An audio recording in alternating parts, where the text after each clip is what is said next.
Hello, Ospreys. Welcome to an international news update on Inside Swoop in 90. I'm Alex Rodriguez, here to give you the inside scoop on Inside Swoop.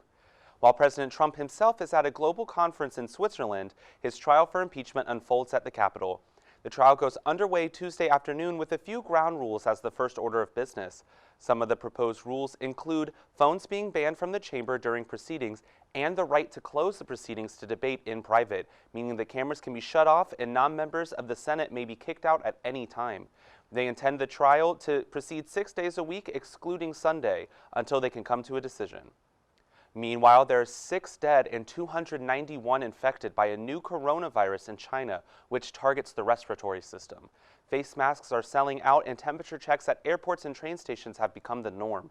The mayor of Wuhan, where the illness seemed to have originated from, has urged travelers to avoid entering Wuhan and its citizens to remain in the city. The black box flight recorders from the Ukrainian jetliner accidentally shot down by Iran will be sent to Ukraine for further analysis. Hassan Rezaeifur, the head of accident investigations for the Iranian Civil Aviation Department, said the black boxes were unable to be read in Iran with no further elaboration. French, American, and Canadian experts will now aid in the analysis of the boxes at the Ukrainian capital. President Trump's impeachment trial before the U.S. Senate was not deemed ready for primetime television by many of the nation's leading TV executives. While CNN and MSNBC showed the evening session of the trial in full, ABC, CBS, and NBC stuck to their regularly scheduled programs. Even Fox News interrupted Representative Adam Schiff after about a half hour of speaking to report a news story and never returned. Texas Republican Representative John Ratcliffe said, quote, "Today was really boring, and the president's defense team is very happy." A man in Washington state has contacted the new coronavirus after traveling to China. Officials are monitoring more than a dozen people who have come into contact with him. Meanwhile, Chinese authorities locked down 3 cities, home to more than 18 million people, in an effort to contain the new deadly virus that has sickened close to 600 people. 17 people have died in this outbreak, and a majority in and around the city of Wuhan. Hello, Ospreys. Welcome to an international news update on Inside Swoop in 90. I'm Michelle Gonzalez, here to give you the inside scoop on Inside Swoop. A plane chartered by the U.S. government evacuated 201 Americans from Wuhan this week. All passengers passed 2 health screenings in China and 2 in Alaska, where the plane stopped to refuel. They will undergo additional health screenings once they arrive in California and will be placed in temporary housing as they finish the repatriation process. The flight crew remained isolated from the passengers for the entire flight as to ensure they would have the lowest chance of contracting the virus themselves. More than 1,700 Chinese medical workers have become infected by COVID-19 in their efforts to treat this virus, and 6 of them have died. COVID-19 has killed almost 1,400 people in general, having spread to several other parts of Asia and even parts of Europe and the U.S. In China's attempt to contain the virus, the hardest hit cities are under lockdown with restrictions for people entering and leaving the cities. A 61-year-old man returned home to Brazil from a vacation in Italy to find that he has the first confirmed case of COVID-19 in Latin America. Brazil's health minister Luiz Mandetta is curious about how the virus will behave during the middle of the summer in such a tropical climate. Brazil's National Health Agency has been working to map all contact that might have been had with the patient, most recently requesting the flight manifest from his travels to investigate other possible cases. I'm Alex Rodriguez, working remotely from home to give you the inside scoop on Inside Swoop. The number of confirmed coronavirus cases in Florida is nearing 5,000 after jumping by 912 cases on Sunday. This is the largest single-day jump in the state, with Miami-Dade and Broward County being the biggest hotspots. For many residents, it was their first weekend under orders that you are, quote, safer at home. Many students have begun virtual schooling now that spring break has ended in most areas. Speaking of virtual schooling, last week, buses equipped with Wi-Fi arrived at a rural South Carolina county to help students struggling to get schoolwork done during the nationwide shutdown caused by COVID-19. While school districts in LA and New York are spending millions of dollars to provide devices and internet connections for students, those in smaller ones must find ways to boost wireless in school parking lots. This pandemic has launched a massive spontaneous experiment with distance learning and has created extra hurdles for impoverished students. Some districts are even sticking with paper assignments and books as digital equality issues are too much to overcome. I'm Michelle Gonzalez, working remotely from home to give you the inside scoop on Inside Swoop. The death toll from coronavirus in New York City rose past 4,000 on Tuesday, exceeding the number killed at the World Trade Center on 9/11 by 1,000.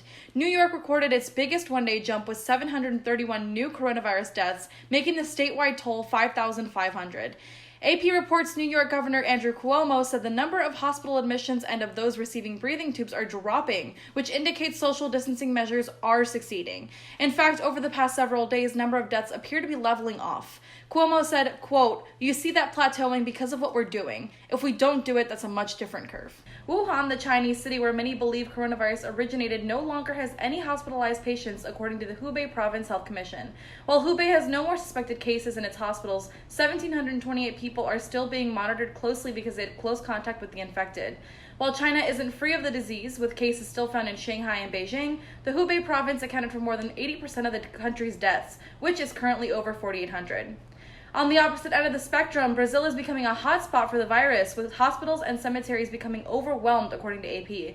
Medical officials in major cities like Rio de Janeiro have warned their hospitals are on the verge of collapse or have already started turning away patients. That being said, Brazilian President Jair Bolsonaro insists COVID-19 is a minor disease and social distancing measures will not stop it. Meanwhile, in America, President Donald Trump insisted he was being sarcastic when he suggested research into whether injecting disinfectant would stop the spread of coronavirus. After this comment in last Thursday's briefing, a Fox medical contributor tweeted that injecting bleach, inhaling disinfectants, or exposing yourself to intense UV light could, quote, destroy the cells and organs that you might need in order to live. Lysol even warned customers to not inject or ingest their product. Thanks for sticking with us. Yeah, it's been really weird. We were talking about how when we started it, World War III was possibly going to happen, and coronavirus was just like Beginning. A small little sickness just in Wuhan. Yeah.